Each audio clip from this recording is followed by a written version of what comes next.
Our story begins in 1984 with Mr. Whiskers, a successful business cat in town that owned North Cat Office Park. Times were tough for Mr. Whiskers in the office market. Interest rates were around 10%, and while that may seem high by today's standards, it was a significant decrease from the peak of over 20% in 1981. On top of that, the 1980s deregulation of the banking industry had allowed for looser lending practices, especially with savings and loan institutions. By 1984, the office market was beginning to get flooded with overbuilding. To try and stay ahead of the competition, Mr. Whiskers bought all his staff new IB Meowing computers. These new devices had just become available on the marketplace. They bought a total of 50 of the new computers and no longer needed their old typewriters.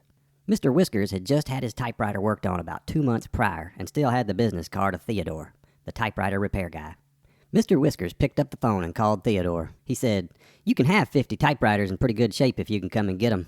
Just so happened Theodore was planning on taking his 10-year-old son Scotty with him to work that day. By the way, that's me. I'm Scotty the Squirrel. My dad said, "Scotty, this is my big break. I'm going to make a killing reselling all those typewriters." Dad and I raced over to get the typewriters in his old truck. Dad even told me he would pay $5 in acorns for every typewriter I helped clean. For a moment, I thought I would be retired by 12. But life moves faster than a squirrel slipping off a greased power line. Within a few months, those IB Meowing computers had dropped in price, and Dad's typewriter repair business dried up faster than a raindrop in a hairdryer. The cats had moved on, and typewriters were dead. Let me tell you, nothing lasts forever, and if you're not ready for change, you'll be left with a pile of typewriters no one wants. Fast forward to 1985, and Dad decided to sell used tires at the flea market. I helped him clean tires, paint wheels, and stack them in the back of his truck. One day, someone gave me a bunch of old rusty rims, and Dad said, "You can keep the acorns if you sell them." So I cleaned them up, painted them, and put a price tag on them. I sold them the very next day at the flea market. Easy, right? Not so much. The next week at the flea market, there was a cat selling used tires to our right and a dog selling used tires to our left. Even worse, they had better tires with more tread. Just like that, Dad's tire business was toast. I tell you, even when you think you've cornered the market, competition will sneak up behind you like a cat in the bushes. Fast forward to 1996, and I graduated from Squirrel Tech. Mr. Whiskers had stayed in touch with my dad ever since we went to pick up those typewriters way back in 1984. My dad asked Mr. Whiskers to help me with career advice after I graduated. Me and Mr. Whiskers stayed in touch and would meet every few months just to catch up. Fast forward to 2019 and Mr. Whiskers called me for help.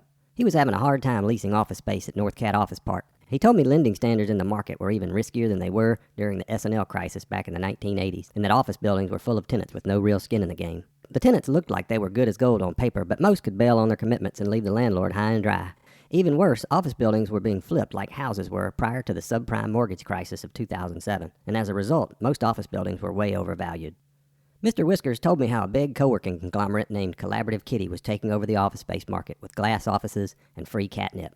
Collaborative Kitty even told him that if they went bankrupt, he would still get paid in full because Collaborative Kitty had an insurance policy with Catastrophic Insurance Corp. Luckily, Mr. Whiskers knew it was too good to be true. He said, "I need to lease office space to stay ahead of my competition, but if I lease space to Collaborative Kitty, they expect me to spend 10 million acorns to build out the space, and I think the whole thing is smoke and mirrors."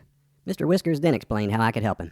He said, "Scotty, you can rent office space from me at North Cat Office Park and sublease it to small business squirrels and cats." He even helped us name the business, Corporate Cat Offices. Mr. Whiskers helped us work out a deal where we could grow into his space as we rented it out. He made sure we were not paying for space like the elevators and bathrooms.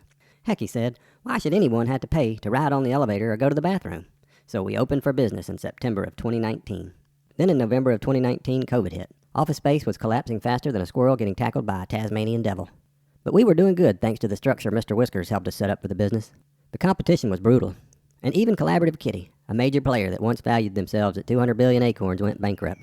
For a brief moment, it looked like we'd won, but then Collaborative Kitty came back from the dead. You see, Collaborative Kitty convinced the landlord cats to drop prices during their bankruptcy, which meant they were suddenly back in the market and paying the landlords less. Turns out that virtually none of the landlords that thought they would be protected in the event of a bankruptcy by Collaborative Kitty got anything other than the shaft. Fast forward to 2025, and office mortgage delinquencies have smashed records at 11%. Because why stop at bad when you can go for catastrophic?